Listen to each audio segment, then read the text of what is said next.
வேங்கை வலியொலி உறவுகளுக்கு வணக்கம். மீண்டும் ஒரு முறை அரசியல் அரட்டை நிகழ்வுல, அரசியல் அரட்டைங்கிறது நம்ம தான் முத நடத்த தொடங்கணும். இந்த மாதிரி 3 பேர் 4 பேர் உட்காந்து பேசுறது. இப்ப கண்டவனும் 3 பேர் உட்காந்து பேசுறானுங்க. அது ஒரிஜினல் அல்ல, போலிகளை கண்டு ஏமாறாதீர். அது சொல்லிட்டு நம்ம கூட காப்பிரைட் வாங்கி வச்சிருக்கேன். யாராவது அது மாதிரி ஏதாவது இன்ஃப்ரிஞ்ச் பண்ணாங்கன்னா I will send the legal notice as like Ilaiyaraaja notice அனுப்பி போடுவேன். அதனால இங்கேயே வாங்க, ஒரிஜினலை பார்த்துருக்கோம். நம்ம கூட நெட்ரிகன் மகிழன் அவர்களும் அபு அபிஷியல்னு ஒரு சேனல், அபுபக்கருங்க, அட்வொகேட் அபுபக்கர். அவர் அடிக்கடி சேனல் பேரை மாத்திரம் நாங்க எப்படிங்க எல்லாத்தையும் ஞாபகம் வச்சுக்கிறது. அதனால அபுபக்கர் 2 பேரும் இருக்காங்க.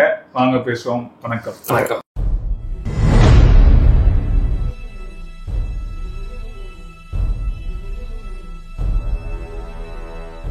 எதை பத்தி பேச போறோம்?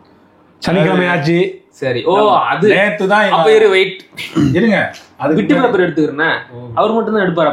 பயந்து வருது எங்களுக்கு திடீர்னு. அடியில இருந்து அவர் மட்டும் தான் பாக்கெட்ல இருந்து எடுப்பாரா? நானும் எடுத்து வச்சிருக்கேன். ஆன்சர் புக்லெட் மாதிரி 10 பக்கத்துக்கு வச்சு போட்டு பேசுவோம்.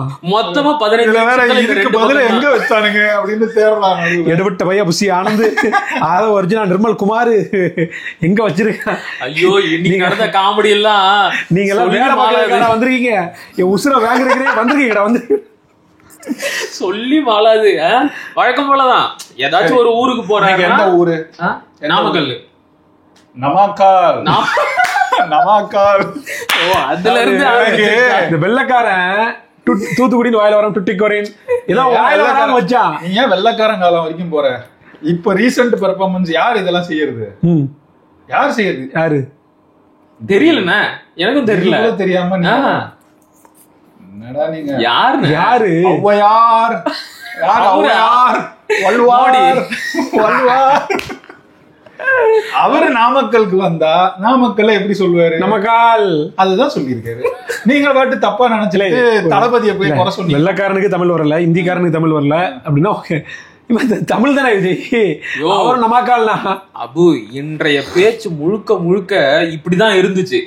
வழக்கம் போல எந்த ஊருக்கு போனாலும் அந்த ஊரோட பெருமையை. நாமக்கல் எதுக்கு ஃபேமஸ் தெரியுமா? லாரி பாடி கட்டுறதுக்கு, முட்டை உற்பத்தி செய்யறதுக்கு. தமிழ்நாட்டுக்கே தெரிஞ்ச விஷயம் இது. திருநெல்வேலினா அல்வாக்கு ஃபேமஸ், மதுரை மல்லிகை ஃபேமஸ், தூத்துக்குடினா கருவாட்டுக்கு ஃபேமஸ். எல்லாருக்கும் ஈரோடு மஞ்சள். வடிவேல் காமெடியில வர டைலாக் எல்லாம் சொல்லிருக்கீங்க. மதுரை. அதனால தொடக்கம் அப்படிதான், ஊரு பேரை சொல்லி அதுல இருந்து தொடங்குறாரு. இது வந்து அதெல்லாம் சொல்லிக்கிட்டே வந்தவரு முட்டைக்கு வர்றாரு. ஆமா, வந்துட்டு முட்டை என்ன தமிழ்நாட்டுக்கே முட்டைய ஊட்டுற ஊர். முட்டைய மட்டும் ஊட்டல, உணர்ச்சியும் ஊட்டி இருக்கு. அது நம்ம உணவை மட்டும் இல்ல, உணர்ச்சியும் ஊட்டி இருக்கு. என்ன உணர்ச்சி? முட்டை உணர்ச்சி சொல்றேன். என்ன உணர்ச்சி அப்படின்னு அது அங்க ஒரு லேக் மறந்து போச்சு. எழுதிட்ட பயில எதையோ எழுதி விட்டு என்ன மேல தூக்கி விட்டு, அதாவது இந்த விஜய் பேச்சுக்கு இந்த கீழே இருக்கிறவனை பார்த்து திட்டிட்டு அதுக்கப்புறம் உடனே வரியா அங்க இருந்து அவனா சொல்லிட்டான் போல. டக்குன்னு சொல்றாரு, என்னது தமிழன் என்று சொல்லடா. அடுத்த வரி என்னடா? அப்புறம் அங்க இருந்து தலையை நிமிர்ந்து நின்றா சொல்லி தொலைய சொல்லி கொடுத்தா. காமெடி இல்ல, யாரு இது சொன்னது? கீழே இருந்து விஜயகாந்த் சொன்னாரு. இவருக்கு கன்ஃபியூஸ் ஆயிடுச்சு. அவன் விஜயகாந்த்ங்கிறான், நீ என்னடா எழுதி கொடுத்தீங்க? விஜயகாந்த் அவரே கன்ஃபியூஸ் ஆயிட்டாரு மாதிரி ஆயிட்டு கடைசியா அதுக்கப்புறம் பிடிச்சாரு. என்னது நாமக்கல் கவிஞர் அப்படின்ட்டு சொல்லிட்டு விஜயகாந்த் கேப்டன் விஜயகாந்துக்கு மட்டும் இல்ல நமக்கும் சேர்த்து சொன்னது யாரு அப்படின்ட்டு நாமக்கல் கவிஞர். ஐயோ நாமக்கல் கவிஞர் யாரு? பேப்பரை புடுறா அப்படின்ட்டு ஒரு 2 நிமிஷம் பேப்பர் எல்லாம் திருப்பி பார்த்துட்டு ராமலிங்கம் பிள்ளை. அவர் பிறந்த ஊரெல்லாம் படிக்கிறாங்க, ஆனா அவர் பேரை படிக்க மறந்துட்டாங்க. எனக்கு இப்பவே வாயெல்லாம் வலிக்குது. என்னடா இது? இல்ல பேசி எப்படி பிராக்டிஸ் பண்ணிருப்பார்ல இந்த கில்லி படத்துல. Japan economy, Japan economy, Indian economy, அப்படி ஆல்வேஸ் அவர் எக்கனாமி. நாமக்கல் கவிஞருக்கே இந்த தகுடு தான் ஆடிச்சு இல்ல நாக்கு. அடுத்து ஒருத்தருக்கு வந்தாரு, யாரு தெரியுமா? ஃபர்ஸ்ட் கம்யூனல் ஜிஓவை கொண்டு வந்த பா சுப்புராயன். அவர் வந்து 2 மாசம் சென்னை மாகாணத்தோட முதலமைச்சராகவும் இருந்தவர். அது எப்படி தெரியுமா சொன்னாரு? சென்னை மாகாணம் இல்ல, சென்னை மகனம். தப்பு, நீ வேணும்னே அவதூறு பரப்புறதுக்காக. சரி, வேற எப்படி கேட்டுச்சு? மகாணம் மகாணம்னா இந்த சுடுகாடு. மகாணம்னா என்னது அது தெரியலையே. இப்போ அபிதான சிந்தாமணியில ஏதாவது கிடைக்குமா? இது அபிதான சிந்தாமணினா சிக்கன் சிந்தாமணி தெரியும், மட்டன் சிந்தாமணி தெரியும். அது என்ன தம்பி அபிதான சிந்தாமணி கேட்பானுங்க. சாமி இந்த தண்டி புக்குடாது அதெல்லாம். இது மகாணம். இப்ப அவங்க ஆளுங்கெல்லாம் வந்துட்டு போன பிறகு அங்க போர்க்களம் முடிஞ்ச மயானம் மாதிரி காட்சி காலக்கேயர்கள் கடந்து கொஞ்சம் கன்ஃபியூஸ் ஆயிட்டாரு. அதுக்கப்புறம் திருச்செங்கோடு எல்லாத்துக்கும் என்னன்னா அவங்க பிறந்த ஊரை சொல்லி கொடுத்து அனுப்பிச்சிட்டாங்க. அது ஃபர்ஸ்ட் சொல்றதுன்றதுனால ஊர் பேர் நல்லா ஞாபகம் வந்துருது, சட்டுன்னு சொல்லிடுறா. அப்படி அப்புறம் அவங்க பேரை சொல்லும் போது பேப்பரை கொடுங்கடா எங்கடா வச்சீங்க அப்படின்னு கேட்டு இருக்காரு. எனக்கு என்ன ஒரு டவுட்னா, இப்ப ஃபர்ஸ்ட் கம்யூனல் ஜிஓவை கொண்டு வந்தது பா சுப்பராயன், சரியா சொல்லிட்டாரு. நான் உண்மையிலேயே பாராட்டுறேன். இது நாள் வரைக்கும் முதல் இடஒதுக்கீட்டு சட்டத்தை கொண்டு வந்தது யாரு அப்படின்னு கேட்டா நீதி கட்சின்னு சொல்லுவாங்க. இவர் என்னதான் பெரியாரின் பேரன் அப்படின்னு சொல்லிக்கிட்டாலும் இந்த விஷயத்துல அந்த வரலாற கரெக்டா பதிவு பண்ணிருக்காரு. ஆமா, அதுக்காக நான் பாராட்டுறேன். ஆனா எனக்கு என்ன இன்னொரு கேள்வி அப்படின்னா, பா சுப்பராயன் கொண்டு வந்த அந்த கம்யூனல் ஜிஓல எந்தெந்த கம்யூனிட்டிக்கு எவ்வளவு இடங்கள் ஒதுக்கப்பட்டுச்சு அப்படிங்கிற விவரத்தை சொல்லுவாரா? அதையெல்லாம் எழுதி கொடுக்கலீங்க. அதானே நீங்க எழுதி கொடுத்தது அந்த ஜிஓ எண். ஆமா, அது என்ன 1171 அந்த கம்யூனல் ஜிஓ தான் அதுக்கப்புறம் சேலஞ்ச் பண்றாங்க அந்த வழக்குல. அது காமராஜரோட ஆட்சி காலகட்டத்தில் அரசியலமைப்பு சட்டம் இயற்றப்பட்ட முதல் திருத்தமே அதனால வந்துச்சு. அது ஒரு நீண்ட வரலாறு. சம்பம் துரராஜன் போட்ட வழக்கு, அந்த மெடிக்கல் காலேஜ். ஆமா, அதெல்லாம் பெரிய வரலாறு பண்ணி அப்புறம் அப்பீல் போய் அதுலயும் போய் அல்லாடி கிருஷ்ணசாமி ஐயார் நல்ல அவ நல்ல வாதாடி அதுக்கப்புறம் சிக்கலானது அவங்களுக்கு அதெல்லாம் தெரியாது. சொல்லும் போது ஒரு செய்தியை சொல்றாரு. அவர் திருச்செங்கோட சேர்ந்தவர். அதாவது நாமக்கலுக்கு போறோம், நாமக்கல் கவிஞர் பேரை சொல்லி நாமக்கல்ல சொல்லிக்கிறோம். நாமக்கல் அந்த மாவட்டத்துக்குள்ள அடுத்த பெரிய ஊர் திருச்செங்கோடு. திருச்செங்கோடு பேர் சொல்றதுக்கு சுப்பராயனும் பயன்பட்டாரு. திருச்செங்கோடுன்னு சொல்லி அவரை அப்படியே கொண்டு வந்து பேசும்போது முதல்வரான இந்த மெட்ராஸ் மாகாணத்துக்கு முதல்வரான முதல் தமிழன் அப்படின்னு சொல்றாரு. அப்ப அது வரைக்கும் இருந்தவங்க தமிழர் அல்ல அப்படின்னு எதை வச்சு விஜய் முடிவு பண்ணாரு? ரெண்டு கேள்வி. இவரே எப்படி தமிழன் முடிவு பண்ணீங்க? அது இல்லாதவங்கள தமிழர் இல்லைன்றதே எப்படி முடிவு பண்ணீங்க? ரெண்டு கேள்வி. அப்ப இது ரெண்டு இதுக்கான பதில விஜய் தரப்புலதான் சொல்லுங்க. ஏன்னா பெரியார் தமிழரா அப்படிங்கிற கேள்விக்கு பெரியார் சொல்லியிருக்காரா, உங்க ஈவேரா வெங்காயம் சொல்லியிருக்காரு, தெலுங்கர் அண்ணாதுரை தமிழர், நான் கன்னடன் அப்படின்னு அவரு சொல்லியிருக்காரான்னு சொன்னா நம்மள்ட்ட அவரு ஏன் நீங்க தமிழர் இல்லைன்னு சொல்றீங்க? இவர் தமிழர் இல்லை என்றால் எவர் புத்தகம் போடுவானுங்க. அந்த ஈவேராவை தூக்கி சுமந்துட்டு வரும்போது இந்த கேள்வியை கேட்ட பெரியாரின் பேரன் நீங்க எங்களை கேள்வி கேக்குறீங்களா? இப்ப இதுக்கு பதில் சொல்லுங்க. இதுல சுப்பராயனை தமிழன்னு எப்படி முடிவு பண்ணாரு? சுப்பராயன் தான் முதல் தமிழ் முதல்வர்னா அப்ப அதுக்கு முன்னாடி இருந்தவங்க தமிழர் அல்லன்னு எப்படி முடிவு பண்ணாரு? இதுக்கான பதில தாவேக்காரங்க சொல்றோம். அதுலயும் கூட ஒரு சின்ன திருத்தம் இருக்குன்னு. இந்த மெட்ராஸ் மாகாணத்திற்கு முதல்வரான அன்னைக்கு பிரீமியர்னு சொல்லுவாங்க. பிரீமியரான முதல் தமிழன் பா சுப்பராயன். அதுல மாற்று கருத்து இல்லை. அவர் ஒன்னும் முழுமையா 5 ஆண்டுகள் அன்னைக்குலாம் 3 வருஷம் தான். அந்த 3 வருஷம் கூட முழுமையா முதலமைச்சரா இருக்கல. பனகலரசர் லண்டனுக்கு போனாரு. அந்த 2 மாச கேப்பை ஃபில் பண்றதுக்காக இவரை முதலமைச்சரா ஆக்கி விட்டாங்க. மற்றபடி ஒரு தமிழரை கூட இந்த நீதி கட்சி ஆட்சி அதிகாரத்துக்கு கொண்டு வரவே இல்லை. இப்ப நான் என்ன கேட்கிறேன்னா, இதே நீதி கட்சியில தமிழர்கள் யாருக்கும் பொறுப்பு தரல அப்படின்னு உட்கட்சி பூசல் வந்த போது அதுக்கு உள்ள பஞ்சாயத்து பண்ணி தெலுங்கருக்கு சப்போர்ட்டா பேசுனது யாரு? இன்னைக்கு ஈவேராவின் பேரன் அப்படின்னு தூக்கி வச்சுட்டு கொண்டாடுறாருல, அந்த ஈவேரா தான். இந்த வரலாறு எல்லாம் தெரியுமா அவருக்கு? தெரியாது. தெரிஞ்சிருந்தா எப்படி இப்படி எல்லாம் பேச போறாரு? அதனால இது முதல் சம்பவம். அடுத்துதான் முட்டைக்கு வர்றாரு. முட்டையை தொட்டாலும் ரொம்ப தொடல. அடுத்தது அமைக்கி பார்த்துட்டு நடந்துச்சுன்னா ஒன்னும் சொல்லடா, அவரு சொன்னதை சொல்றாங்க. சும்மா ஏதாவது நான் சொன்ன முட்டையை பத்தி பேசி ஒரு நாளைக்கு 2 கோடி முட்டையோ 3 எத்தனை 5 கோடி முட்டை ஏதோ சொல்றாரு கணக்கு. 5 கோடி முட்டை நாமக்கல்ல உற்பத்தி செய்யறாங்க. அத சொல்லிட்டு அடுத்து என்ன சொல்றாரு, அந்த முட்டைகளை அது கெடாம இருக்கிறதுக்கு இந்த சேமிப்பு கிடங்குகள், முட்டை சேமிப்பு கிடங்குகள் அமைக்கணும் அப்படின்ட்டாரு. அமுக்குனா உடஞ்சிடாது, அமுக்குனா முட்டை உடஞ்சிருமே தலைவரே அப்படிங்கிறாங்க. கீழே இருந்த கவுண்டமணி காமெடியில இதுக்கு பேரு தான் மேண்டில், இதுலதான் லைட்டுக்கு பீர் எரியும், இதுல எப்படி எரியும் அந்த மாதிரி அமைக்கணும் அப்படின்னா உடஞ்சிடாது முட்டை. அமைக்கிட்டாரு. அதுல என்னன்னா அது வேற இல்ல, இவங்க யாருக்குமே தமிழ்ல என்னதான் பிரச்சனை உங்களுக்கு? எல்லாம் தமிழ் தான் தமிழ்நாட்டுல தான் இருக்கிறாங்க, பேசுறாங்க. எல்லாருக்குமே வாய் குளறலாம், சில சொற்கள் தப்பாக வரலாம், உனக்கும் வரும் எனக்கும் வரும் எல்லாருக்கும் அது பேச்சுல இயல்பு, ரொம்ப அது ஒரு பேச்சு நீ 5 நிமிஷம் பேசுற, ஒரு 10 நிமிஷம் பேசுறேன்னா ஒரு இயல்பு நிலையில உடம்பு சரியில்லாம இருக்குன்னா அது வேறன்னு வச்சுக்கோ. இயல்பு நிலையில இருக்கிறவனுக்கு பேச்சு குளறுதுன்னா ஏதோ 1-2 சொற்கள் குளறும். அது எப்படி ஒரு பேச்சு முழுக்க குளறினே இருக்கும்னா அது எப்ப குளறும்னா, ஒரு பேச்சாளர் நான் சொல்றேன், நம்ம ஸ்கிரிப்ட் இல்லாம அடுத்த ஸ்கிரிப்ட் எடுத்து பேசணும்னு வைங்களேன், அப்பதான் நாக்கு குளறும். அந்த ஸ்கிரிப்ட மனப்பாடம் பண்ணி நம்ம அங்க ஒப்பிப்போம்ல, அந்த சமயத்துல நடுக்கத்துல எதையாவது மறந்துருவோமோ, மக்கப் பண்ணது மறந்துருவோமோன்ற பயம் இருக்குல்ல, அந்த ஃபியர்ல, அந்த பதட்டத்துல, அந்த நெர்வஸ்னஸ்ல தான் அந்த வார்த்தைகள் வந்து குளறுபடி ஆகும். அதை பத்தி பேசிட்டே வரும்போது தான் சொல்றாரு, பாக்டீரியல், வைரலாஜிக்கல், வைராலஜிங்க, வைரலாஜிக்கல். உனக்கு தெரியாது, உனக்கு புரியலனா கேள்வி கேளு. வைராலஜிக்கல் உனக்கு புரியல, வைராலஜிக்கல் உனக்கு தெரியாதே தெரியாது. படிப்பு வைரலாஜிக்கல் இல்லைங்க. அவர் எதை பத்தி பேசுறாரு தம்பி? அவர் எதை பத்தி பேசுறாரு? முட்டைய பத்தி தான் பேசுறாரு. முட்டை என்ன பண்ணுவ நீ? சாப்பிடுவேன். சாப்பிட்டா எங்க போகுது? வயித்துக்குள்ள. அதான் வைரலாஜிக்கல். உனக்கு தெரியலன்னா நான் என்னடா பண்றது? தளபதியை தப்பு சொல்றேன். இப்படி எல்லாம் இதுக்கு ஒரு கோணார் உரையா? ஐயோ, என்னடா புது ஒரு தாவேக்கா லூசு பயலுங்க, இதுதான்டா தூக்கிட்டு வர போறானுங்க. முன்கூட்டி சொல்றேன் உனக்கு. வைரலாஜிக்கல், அது வைராலஜி தானே? அது வைராலஜி, வைராலஜி, வைராலஜி. எனக்கு குழந்தை கன்ஃபியூஸ் ஆகுது எனக்கு. ஐயோ,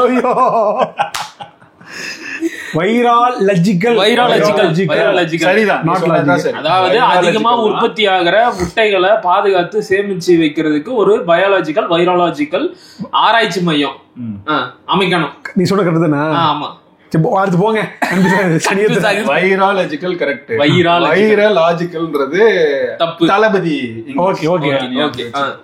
தப்புன்னு சொல்றதுக்கு உனக்கு எந்த ரைட்டு.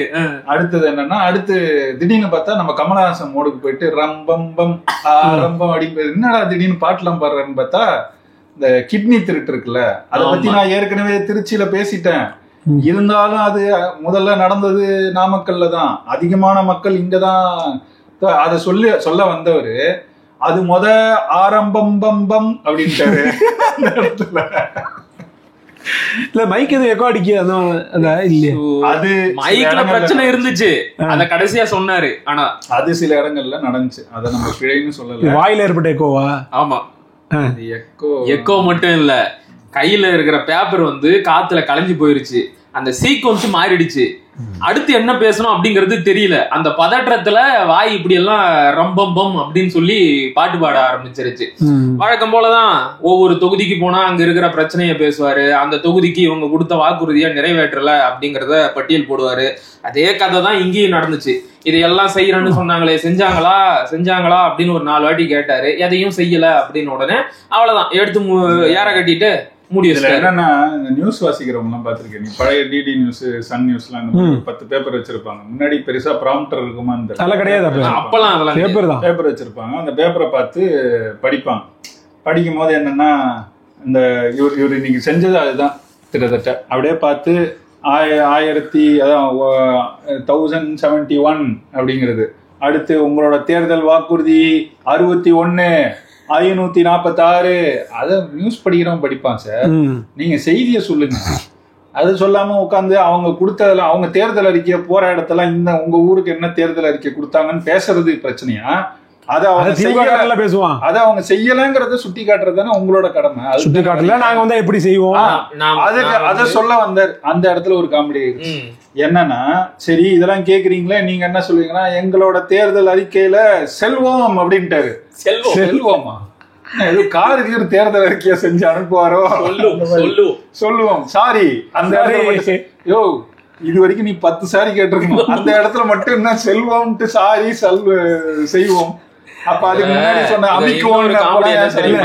செல்வம்ன்றது செல்லுறதா இல்ல செல்வம்ன்றது பேரா? செல்வம் எங்க ஊர்ல அப்படியே செல்வம் தான் கூப்பிடுவாங்க. சொன்னல, கொஞ்சம் மோடியை உள்ள இறக்கிக்கிட்டு வந்திருக்காருன்னு நினைக்கிறேன் இன்னைக்கு. அதான் எல்லாமே இந்த மாதிரி எல்லாமே தப்பா வருது.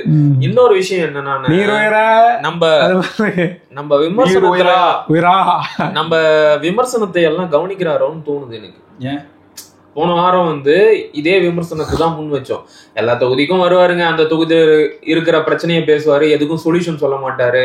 இந்த பிரச்சனையை பத்தி எல்லாம் அந்த தொகுதியில இருக்கிறவனுக்கு தெரியாதா, இதை நாம கூட சொல்லிடுவோமே அப்படின்னு சொல்லி நாம விமர்சனத்தை முன் வச்சோம். இன்னைக்கு அதுக்கு பதில் சொல்ற மாதிரி புதுசா என்ன பண்ணுவீங்கன்னு கேக்குறாங்க. புதுசா என்ன இருக்கு சொல்றதுக்கு?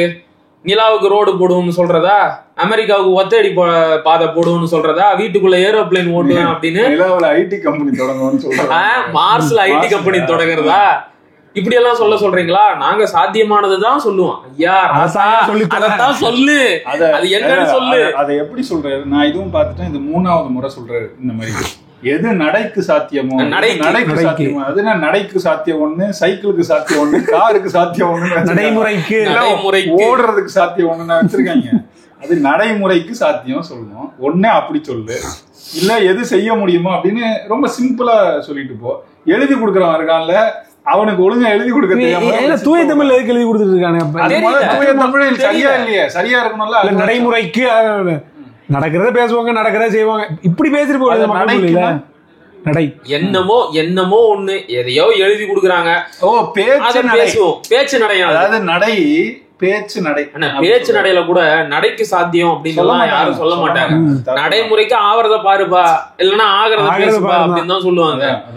இவர் என்னடான்னா என்னென்னமோ வளர்றாரு. ஆனா அபு கேட்ட மாதிரி சரி அதைத்தான் கொஞ்சம் சொல்லுங்க, அது என்ன சொல்லவே இல்லை கடைசி வரைக்கும். சர்ப்ரைஸ் ஏங்க கவினோட ஆணவ படுகொலையை கண்டிக்கல, சர்ப்ரைஸ். என்னடா காமெடி பண்ணிக்கிட்டு இருக்கீங்க? இவனால மாதிரி பதில் கொடுக்கவே முடியாது சாமி. இது அடுத்தது அதிமுக பாஜக கூட்டணியை பத்தி பேசியிருந்தாரு. பொருந்தாத கூட்டணி அப்படின்னு சொல்லி இருந்தாரு. மேடம் ஜெயலலிதா அங்கேயும் ஒரு திக்கு. மேடம் ஜெயலலிதாவோட பேச்சை மீறி இன்னைக்கு ஒரு கூட்டணி வச்சிருக்கிறாங்க, அது ஒரு பொருந்தாத கூட்டணியா இருக்கு. இது வரைக்கும் பாஜக தமிழ்நாட்டுக்கு என்ன செஞ்சிருச்சு? நீட்ல இருந்து விலக்கு கொடுத்துருச்சா? அதெல்லாம் கூட பின்னாடி சொல்றேன். தொடங்கும் போது என்னன்னா அம்மான்னு சொல்றீங்க, ஆனா அவங்க செய்ததுக்கு எதிராக நீங்க போயிட்டு பாஜகவோட கூட்டணி வைக்கிறீங்கன்றாங்க. இவருக்கு வரலாறு தெரியல. பாஜகவோட ஜெயலலிதா அவங்க காலத்துல 2 முறை கூட்டணி வச்சாங்க.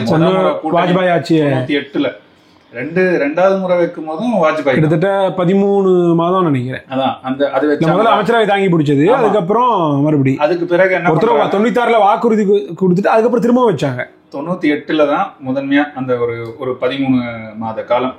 அப்போ சொல்லிட்டு தான் என்ன சொல்றாங்க, இனிமேல் என் வாழ்நாளில் பாஜகவோட கூட்டணி வைக்க மாட்டேன்னு சொன்னாங்க. சீரழியாரங்களை பேசினாங்க. அது 98 தமுக கூட நினைக்கிறது 99 தொடக்கம்னு வச்சுக்கோ. அதுக்கு பிறகு பாத்தீங்கன்னா 2004ல திரும்ப கூட்டணி வச்சாங்க. எவ்வளவு 5 ஆண்டு தான் தாக்கு பிடிச்சது அவங்களோட வாழ்நாள் முழுக்கன்னு சொன்னது. திரும்பவும் பாஜக ஜெயலலிதாவே சமரசம் பண்ணிருக்கிறாங்க. ஆமா, அதுக்கப்புறம் தான் அவங்க வைக்கல. அதுக்கப்புறம் அவங்க வைக்க கூடாதுன்னு முடிவு பண்ணிட்டு அதுக்கு 10 ஆண்டு பிறகுதான் 2004ல அவங்க பாஜகவோட கூட்டணி வச்சப்பதான் ரஜினிகாந்த் பெரிய சர்ச்சையில சிக்கினார். அவர் 96 குரல் கொடுக்குறாரு, அதுக்கப்புறம் அப்படியே இருக்காரு. அப்ப என்ன ஆகுதுன்னா இந்த பாமகவோட ஒரு சண்டை போகுது அவருக்கு. காரணம் என்னன்னா, நடிகர் ராஜ்குமார் அப்போ வீரப்பனார் அவரை கடத்தி கொண்டு போய் வச்சுட்டு அப்புறம் விடுவிக்கிறாருல. விடுவிச்சு கொஞ்ச நாள்ல ராஜ்குமார் ஒரு நிகழ்வு நடத்துறாரு. அதுக்கு பெங்களூருக்கு போயிட்டு பேசிட்டு வர்றாரு ரஜினி. அங்க பேசும்போது ரஜினி வீரப்பனாரை போட்டு தாக்குன்னு தாக்கிட்டு கொஞ்சம் பேச்சுல. அது தாக்குனதுனால இங்க தமிழ்நாட்டுல அதுக்கு எதிரொலி வருது. குறிப்பா ஐயா ராமதாஸ் கடுமையா எதிர்க்கிறார். இதனாலதான் தமிழர்கள் இங்க நடிகர்களா வரணும்னு சொல்றோம் அப்படின்னு இவர் அந்த தமிழர் அப்பெல்லாம் நல்லா வீரியமா பேசிக்கிட்டு இருந்த காலகட்டம். அப்ப எதிர்க்கிறார். எதிர்த்த உடனே ரஜினி ஆழம் புரியாம அவரையும் எதிர்த்து கொஞ்சம் கருத்து சொல்ல, ரஜினியோட ரசிகர்கள் பாமகவோட மோதல்ல ஈடுபட, நீ இனிமேல் இங்க எப்படி படம் வெளியிட்டு பாக்கலாம்னு முடிவு பண்ணி அறிவிக்கிறாரு. பாபா தொட்டியை தூக்கிட்டு போய் நம்ம யாரு இன்னைக்கு வாழ்வுரிமை அவருதான் போய் இங்க பண்ருட்டில அவரோட முந்திரி காடுகள்ல அந்த ரீல் எல்லாம் இருக்கு. அதுக்கு பிறகு 2004 தேர்தல் வருது. ரஜினி ரசிகர்கள் அவங்களே போஸ்டர்லாம் அடிச்சு ஒட்டுறாங்க. ஒட்டிட்டு பாமகவுக்கு எதிராக நம்ம வேலை செய்யணும் அப்படின்னா, அவ்வளவு நாள் ரஜினி யாரை தூக்கி பிடிச்சிட்டு இருந்தாரோ அந்த கூட்டணியில தான் ராமதாஸ் போய் சேர்றாரு. கருணாநிதி காங்கிரஸ் கூட்டணி. அப்ப என்ன ஆகுதுன்னா, ரஜினி ஒரு பிரஸ் மீட் கொடுக்குறாரு. இப்படிதான் வச்சுக்கோ, ரஜினி உட்கார்ந்து இருக்காரு, சுத்தி ஒரு 20-30 அவரோட ரசிகர்கள், இந்த முக்கிய நிர்வாகிகள்லாம் பயங்கர கோவம். அப்படியே கோவமா அப்படி உட்கார்ந்துட்டு தொடக்கமே பாட்டாளி மக்கள் மச்சி அப்படின்ட்டாரு. இது எதுக்கு இவ்வளவு லென்த்தா சொன்னா, இன்னைக்கு பேச்ச அதோட பொருத்தி பார்த்தனா உனக்கு புரியுது. அதான் சொல்லுவாங்க, இதுக்காக கேட்டேன் எதுக்கு சுத்தி வளைக்கிறாரு புரியுதா? அமைக்கணும், பாட்டாளி மக்கள் மச்சி அமைக்கணும், செல்வம். அதான் இதுக்காகதான் சரி அது செட் ஆகுமே நினைச்சுதான் இந்த வரலாறு. அப்புறமா கடைசியில இந்த ஹீரோயிசம் இருக்குதுல்ல, இந்த ஹீரோயிசம் படத்துல காமிக்கிறானுங்கல்ல, இந்த ஹீரோக்குன்ற ஒரு கேரக்டர் எத்தனை டெக்னாலஜி எடுத்துக்கலாம், பின்னாடி கிரீன் மேட் வச்சுக்கலாம், நீ எந்த கஷ்டப்படமும் தேவையில்லை, உனக்கு டூப் போடுறதுக்கு ஆள் இருக்கும், நீ ஒன்றும் செய்ய தேவை, மூஞ்சி மட்டும் அப்படியே அப்படி காமிச்சு ஒரு இது ஆடினா போதும். அது எப்படினாலும் உனக்கு எடிட்டில் பண்ணலாம், டேக்கில் பண்ணலாம், தப்பாக பேசினா கூட பண்ணலாம், ஸ்கிரிப்டில் இல்லாத எழுதி அவனை சொல்லலாம், இப்படி என்னனாலும் செய்யலாம். ஆனால் லைவுக்கு வரும்போது இவங்களுடைய கோமாளித்தனம் அம்பலப்படுது. தெரியுதுல்ல உங்களுக்கு லட்சணம் என்ன அப்படிங்கிறது தெரியும். மூச்சு முட்டை டைலாக் பேசுவாங்க இதுல சினிமாவில். அதுல கேமரா அந்த பக்கம் இருக்கும், அந்த பக்கம் ஏதாவது வச்சு எழுதி கொடுத்துருப்பாங்க, பேசுவாங்க, தப்புனா கூட ரீடேக் எடுப்பாங்க, 10 டேக் 20 டேக் கூட போகும். ஆனா ஒரு சீன் மட்டும் தான் நம்ம பார்ப்போம், எது சரியா வந்துச்சோ அது மட்டும் தான் பார்ப்போம். ஆனா இங்க லைவ்ல நின்றுட்டு ஒரு 10 நிமிஷம் பேச முடியுதா?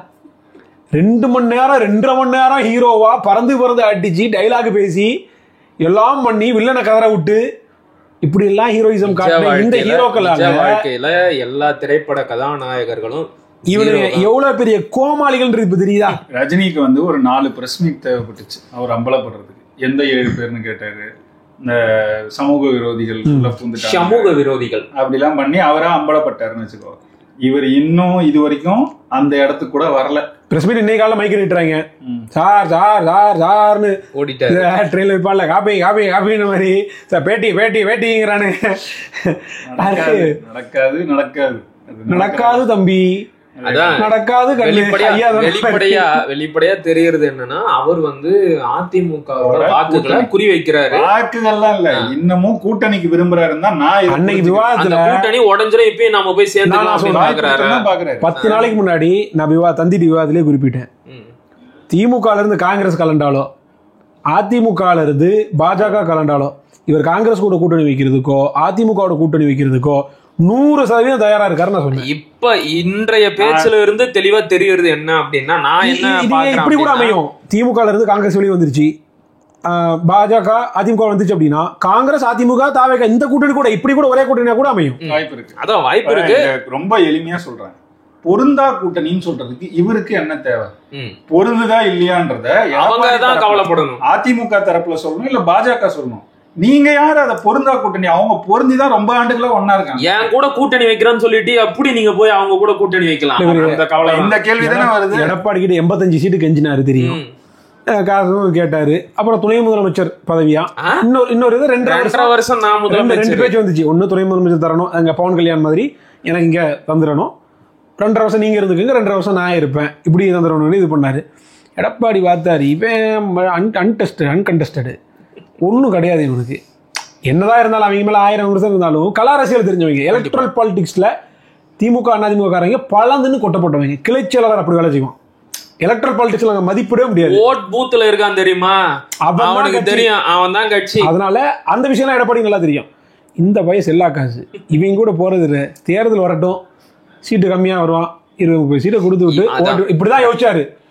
இன்பிட்வீன் பிஜேபி உள்ள போந்து அமித்ஷா லாபி பண்ணி ஆட்டத்தை கலைச்ச உடனே தலைவன் அந்த இப்ப வரைக்கும் எனது கை என்னை அடித்தது போல் அவர மாதிரி. அதனால இப்ப வந்து இவர் சொல்றாரு அந்த கூட்டணி பொருந்தா கூட்டணியா? அது பொருந்தா கூட்டணி வெளிப்படையா சொல்ல வேண்டியதானே. ஏய், திமுக ஊழல கட்சி அதிமுக ஊழல கட்சி இல்லையா? தமிழ்நாட்டுக்கு பாஜக என்ன செஞ்சிருக்கு? தம்பி சொன்னார்ல, அப்போ என்ன செஞ்சுது? நீட்டுல விலக்கு கொடுத்துச்சா, இதை கொடுத்துச்சா, அதை கொடுத்துச்சான்னு. ஏண்டா அதேதான் அதிமுகவும் செஞ்சது, அதேதான் காங்கிரஸும் செஞ்சது. திமுக என்ன சொல்றீங்களோ அதேதான் அதிமுக. பேசும்போது வாடா போடான்னு சொன்னீங்களா? யார் உன்னையா? விஜய் சொல்லிருக்கு, ஃப்ளோவுல வந்துருக்கோம், கண்டுக்க கூடாது. அப்புறம் அதுக்கு கேஸ் கொடுக்குறோம், நீ எடுத்து பாத்துக்கோ, அவதூறா ஏதாவது பேசினா கொடுக்கல. நம்ம ஏதாவது செஞ்சு கேஸ் கொடுத்தா பரவாயில்ல, ஏதாவது வருவோம். அடுத்து அந்த தலைப்பு வருவோம். என்னன்னா இதேதான் பாஜக என்ன செஞ்சதோ அது எல்லாத்துக்கும் தொடக்கம் காங்கிரஸ். இங்க அதிமுக என்ன செஞ்சதோ ஏற்கனவே அல்லது இருக்கோ அதை வந்து அதிமுக தொடர்ந்து இருக்கு. இதைத்தான் நம்ம பார்த்திருக்கோம். அவன் கோடு போடுவான். இந்த புரிதல் இல்லாம இவங்க 4 பேருக்குள்ள யார் கூட கூட்டணி வச்சாலும் அது பொருந்துற கூட்டணி தான். அது எப்படி பொருந்தா கூட்டணி? ஆமா, இவரு எதுக்கு அதை பத்தி கவலைப்படுறீங்க? நீங்க ஏன் சார் இவ்வளவு ஃபீல் பண்றீங்க? எனக்கு வரல இல்ல அந்த கவலைதான், வேற எதுவும். அப்ப இதுல இருந்து தெரிஞ்சுக்க வேண்டியது என்னன்னா, அதிமுக வரும் அல்லது காங்கிரஸ் வரும் அப்படின்னு இவர் இன்னைக்கும் ஏங்கி வழி மேல் விழி வைத்து காத்துட்டு இருக்கார். அடிச்சு சொல்றேன், இல்லைன்னா 234 தொகுதியில வேட்பாளர் போடுற அளவுக்கு கூட துணிவும் இல்ல, அந்த அளவுக்கு ஒரு ஸ்ட்ராட்டஜி, எந்த யுக்தி எதுவுமே வந்து விஜய் கிட்ட இல்ல. அப்படி போட்டாருன்னா தாவேகா உட்கட்சி முரண்ல உட்கட்சி பகையிலேயே சொல்லி அடிச்சு திமுக இப்பயே மாவட்டத்துக்கு 4 அணியா இருக்கானுங்க. நான் சொல்றேன், நான் இது பண்ணி முடிச்சிடுறேன். நீங்க இவனுக்கு வேட்பாளர் கொடுத்தா மீதி 3 பேர் வேலை செய்ய மாட்டான். ஒருத்தன் திமுக வேலை போவான், இன்னொருத்தன் அதிமுக வேலை போவான், இன்னொருத்தர் சுயேட்சையா கூட நின்று அவனை தோக்கடிப்பான். அதனால இந்த சீட்டு, இந்த எலக்ட்ரல் பாலிடிக்ஸ் இது வரும்போது காலி ஆயிடும். கேட்டானுங்கல்ல, அரசியல் படுத்தப்படல, அதே நீங்க ஏங்க சொல்றீங்க? உங்களுக்கு என்னங்க இப்பதாங்க வந்திருக்காங்க, செய்வாங்க, இனிமேல் பண்ணுவாங்கன்னு தேர்தல் களம் சொல்லும். ஏன் அரசியல் மயப்படுத்தப்படணும்? ஏன்னா நாம் தமிழர் கட்சி 2009 இயக்கமா தொடங்கி 10 கட்சியா மாறினாலும் இதெல்லாம் தெரிஞ்சதுனால தான், அரசியல் மயப்படுத்தப்பட்டதுனாலதான் அண்ணன் சீமானுக்கு இதை பத்தின புரிதல் இருந்துச்சு. 2011 தேர்தல் இருந்தாலும் வேண்டாம், நம்ம இன்னொரு 5 ஆண்டுகள் பயிற்சி எடுத்துட்டு நம்ம வருவோம், அரசியல் படுத்துவோம் நம்ம கட்சியை அப்படின்ட்டு தொடர்ச்சியா அரசியல் கட்சி கட்டமைப்பு, கொள்கைகள், பயிற்சி பட்டறைகள் நடந்துச்சு. அதுக்கு பிறகுதான் பொறுப்பு கட்டமைப்பு எல்லாம் போட்டு, அதுக்கு பிறகு 2016 தேர்தல் 14 போட்டியில 11 சட்டமன்றத்துல போட்டியில 14 பாராளுமன்றத்திலயும் போட்டியில. அது சொல்லல, 10லயே சொல்லிட்டாங்க. 16 தான் எங்களுடைய இலக்கு. 16க்கு வரும்போது 234 தொகுதி மட்டும் இல்லாம பாண்டிச்சேரியை சேர்த்தா 268 தொகுதிகள்ல நாம் தமிழர் கட்சி போட்டி போடுது. 268 வேட்பாளர்ல ஒருத்தன் கூட பின்வாங்கல, ஒருத்தன் கூட வேற கட்சிக்கு சோரம் போகல, ஒருத்தன் கூட போட்டியில இருந்து ஓடி போகல. அப்ப இப்படிதான், இதுதான் கட்டமைப்பு. ஒரு கேடரை இவங்களால விலைக்கு வாங்க முடியல இன்னைக்கு வரைக்கும். அதுக்கு பிறகு இத்தனை தேர்தல் எவ்வளவு செஞ்சிருக்கு அதிமுக. இல்ல, நம்ம அதுக்கப்புறமும் 19ல 20-20 கொடுத்தோம், 21ல 117-117 கொடுத்தோம், மறுபடியும் 24ல 20-20 கொடுத்தோம், இனி அடுத்து இப்பயும் 117-117 கொடுக்க போறோம். இதுல என்ன சொல்றாங்க அப்படின்னா, டம்மி கேண்டிடேட் போடுறாங்கன்னு ஒரு பரதேசி கிளப்பி விட்டாங்க. அவருக்கா இந்த நல்ல மலமாடுமா உம்பளச்சேரி கொடுத்து அவன் கிளப்பி விட்டான். அது எவ்வளவு பெரிய போலி அயோக்கியத்தனம், பெண் வேட்பாளர்கள் டம்மி கேண்டிடேட்டா போடுறாரு அப்படின்னு கிளப்பி விட்டான். ஆனா ரிசல்ட் என்ன சொல்லிச்சு? இந்த 24 ரிசல்ட் இருக்கிறதுலே அதிகமாக வாக்கு வாங்குறது நம்முடைய பெண் வேட்பாளர்கள் தான்.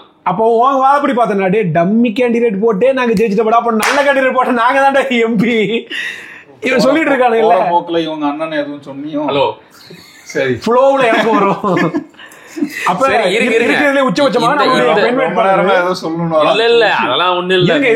இருக்கிறதுல உச்சபட்சமா நம்மளுடைய பெண் வேட்பாளர் சிவகங்கையை சேர்ந்த நம்ம அக்கா, நம்ம கட்சியிலேயே அதிகமாக வாங்கின வாக்கு அந்த வேட்பாளர் தான். அதனால டம்மி கேண்டிடேட், ஹிம் கேண்டிடேட் எல்லாம் சொல்றானுங்கல்ல, உங்களால சாத்தியப்படுத்த முடியல. 33% பிச்சை எடுத்துட்டு இருக்கானுங்க, 50% நிறைவேற்றி காட்டிட்டோம். எனக்கு உங்களோட கூட்டணி வைக்கணும், அதனால நீங்க அவங்களோட கூட்டணி வச்சா நான் பொருந்தா கூட்டணின்னு சொல்றேன் அப்படின்னா கூட லாஜிக்கலா சொல்லு, நீ தான் தெரியுமா? சரி, வைரல் லாஜிக்கலா கூட நம்ம எடுத்துட்டு போலாம். ஆனா என்ன பண்றாரு, நான் கேட்கல, புரட்சி தலைவரோட உண்மையான தொண்டர்கள் கேட்கறாங்க. யாரு கேக்குறாங்க? நீ தான் உண்மையான தொண்டரா? நீ எதுக்கு கேட்டுக்கிட்டு இருக்க? நான் என்ன கேக்குறேன், இங்க பாருங்க, இந்த தேர்தல் அரசியல் எல்லாம் 2ஆம் பட்சம், தேர்தல் நெருங்கும் போது கூட பேசிக்கலாம். இப்ப இவர் என்ன தெரியுமா பண்றாரு, திமுக என்கின்ற ஒரு ஊழல் கட்சியை எதிர்க்கிறாரு, சரி. ஆனா அதே நேரம் இன்னொரு ஊழல் கட்சியான அதிமுகவை ஆதரிக்கிறீங்களே, அவங்க கூட கூட்டணி சேர்றத மறைமுகமா விரும்புறீங்களே, இது எப்படி சரியா இருக்கும்? எம்ஜிஆர் ஆட்சி ஊழல் ஆட்சியா இல்ல? இந்த ஒரு ஊழல் ஆட்சி தான். எம்ஜிஆர் எதுக்காக திமுக வெளியே வந்தாரு? கணக்கு கேட்டாரு, வெளியே வந்தாரு, ஆமா, கட்சி ஆரம்பிச்சாரு. எம்ஜிஆர் ஆட்சியில் ஊழல் நடந்துச்சு. எம்ஜிஆர் ஆட்சி எவ்வளவு நாள் நடந்துச்சு? 11 ஆண்டுகள் நடந்துச்சு, சரியா?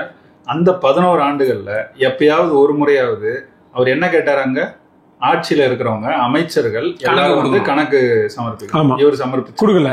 இவரோட அமைச்சர்கள் சமர்ப்பிச்சாங்களா? கொடுக்கல. இவரோட அமைச்சர்கள் ஊழல்வாதிகளா இல்லையா? ஆமா, இதெல்லாம் கேட்கலாம் பல கேள்வி. ஏன்னா அதே எம்ஜிஆருடைய ஆட்சியில தான் துப்பாக்கி சூடு நடத்தப்பட்டுச்சு. அதே முல்லை பெரியாரினுடைய நிர்வாக உரிமை தரவேற்கப்பட்டுச்சு. அந்த எம்ஜிஆருடைய ஆட்சியில தான் வந்து மதுக்கடைகள் மீண்டும் முதல்ல கருணாநிதி வந்து மதுவிலக்கை வந்து ரத்து பண்றாரு, திரும்ப கொண்டு வந்தாரு. மறுபடியும் இவர் வந்து திரும்ப 2வது தடவை பண்றாரு. அதுல கருணாநிதிக்கும் பங்கு உண்டு, எம்ஜிஆருக்கும் பங்கு உண்டு. சாராயம் இன்னைக்கு பேசுறாருல, சாராயத்தை இந்த மகான் தான் மறுபடியும் இந்த 2வது முறையா 2.0 கொண்டு வந்து இந்த மகான் தான் இருக்கு தொடங்கி வச்சவர். ஆமா, அந்த மகான் தான்.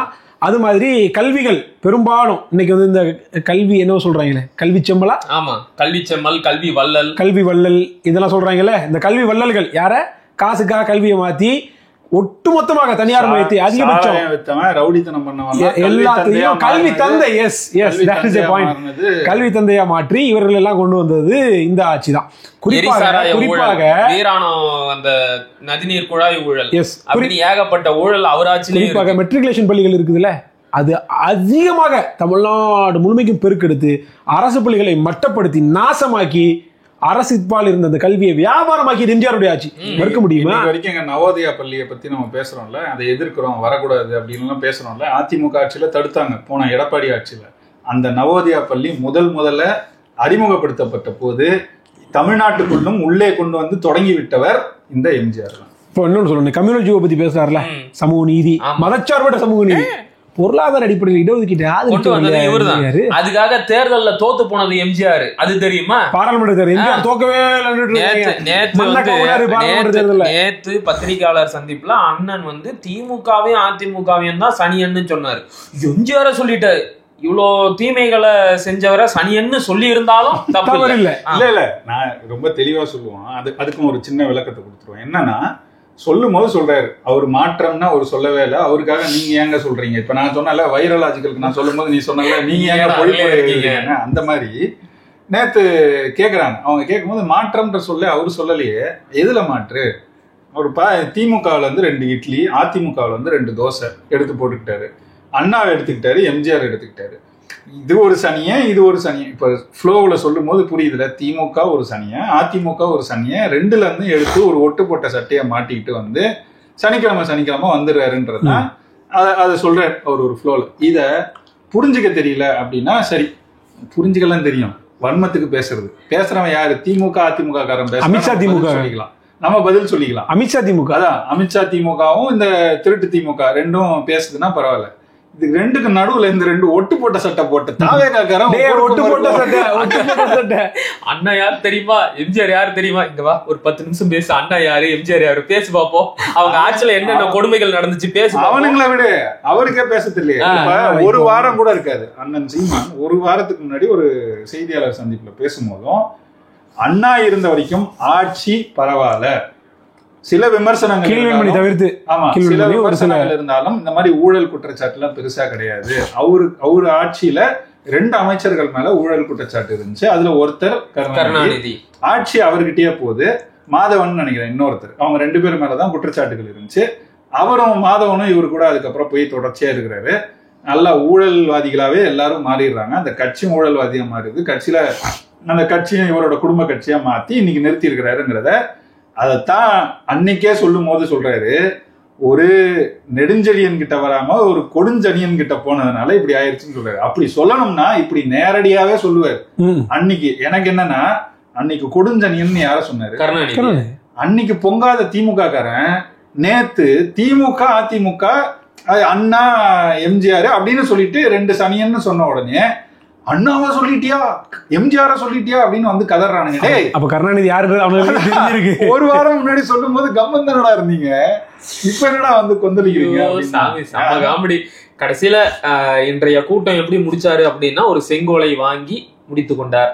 கடைசியில ஒரு விஷயத்த சொன்னாரு, எனக்கு என்னமோ அது உறுத்தலாவே இருக்கு. எனக்கு இந்த மைக்குக்கும் செட் ஆகவே மாட்டேங்குது. தப்பா பேச, சரியா சொல்ல. என்ன சொன்னாரு? எனக்கு இந்த மைக்குக்கும் கனெக்ஷன், அந்த மைக்குக்கும் முக்கியமா செட் ஆகவே மாட்டேங்குது, நான் சொல்றது சரியா கன்வே ஆகல அப்படின்னாரு. எனக்கு என்னவோ நம்ம மைக்கு அத சொன்னாரோ அப்படின்ற மாதிரி இருந்துச்சு. ஏற்கனவே 2 மைக்கு வேற குடிச்சுக்கிட்டு, ஒரு மைக்ல பேசினா நல்லா கேட்கும். ஒண்ணு வேலை செய்யலன்னா ஒண்ணு. எடப்பாடியா கூட இந்த இதெல்லாம் காதல் எல்லாம் என்னமோ அப்படி மாட்டிட்டு ஏர் ஹாஸ்டஸ் மாதிரி ஆமா அப்படி இருக்காரு. தம்பி வந்து கடைசிக்கு போயிட்டாரு. அதுக்கு முன்னாடி இன்னொரு நகைச்சுவை செஞ்சாரு. என்னது? இதெல்லாம் மாத்திரம்னா என்ன செய்யணும்? மறுபடியும் நம்ம டிவிக்கே ஆட்சிக்கு வரணும் அப்படின்ட்டு. மறுபடியா? நீ எப்ப இதுக்கு முன்னாடி ஆட்சியில இருந்த? கனவு கட்டிருப்பாரு. உடனே போடுற இப்ப வரணும்ன்றத சொல்ல வந்தேன் அப்படின்ற. எனக்கு வாயெல்லாம் காமெடி காமெடி காமெடியா? சரிதான். கீழ இருந்து அம்சா இருக்கான்ல, இதுல உண்மையிலேயே தாவேக்கா தொண்டர்களை நான் பாராட்டுறேன். ஏன் தெரியுமா? அவனு இல்லையா? ஆமா கேளு, ஏன்னு கேளு. ஏன்னு கேளு, ஏன் இவரு ஸ்டக் ஆகி நிக்கிறாருல, அந்த கேப் இவனுக்கு தான் ஃபில் பண்றாங்க. டிவிக்கே அவர் ஏதாச்சும் பேசும்போது நிறுத்திட்டாருன்னு வச்சுக்க, நீங்க வெற்றி வெற்றினால கத்துனானுங்க. எதுக்குடா வெற்றி தெரியல. அவர் ஸ்டக் ஆகி நின்னு ஏதாச்சும் கேப் விழுந்துச்சு அப்படின்னா இவனுக்கு டிவிக்கு ஆரம்பிச்சிருவானுங்க. புரியுது? நாமக்கல்ல ரொம்ப ஃபன் பண்றோம். அடுத்து கரூருக்கு போயிட்டு இருக்காரு. இதேதான் நடக்கும். கரூர்ல என்ன பிரச்சனை அதை பேசுவாரு. கரூர்ல எது ஃபேமஸ்? நெய் ஃபேமஸ்.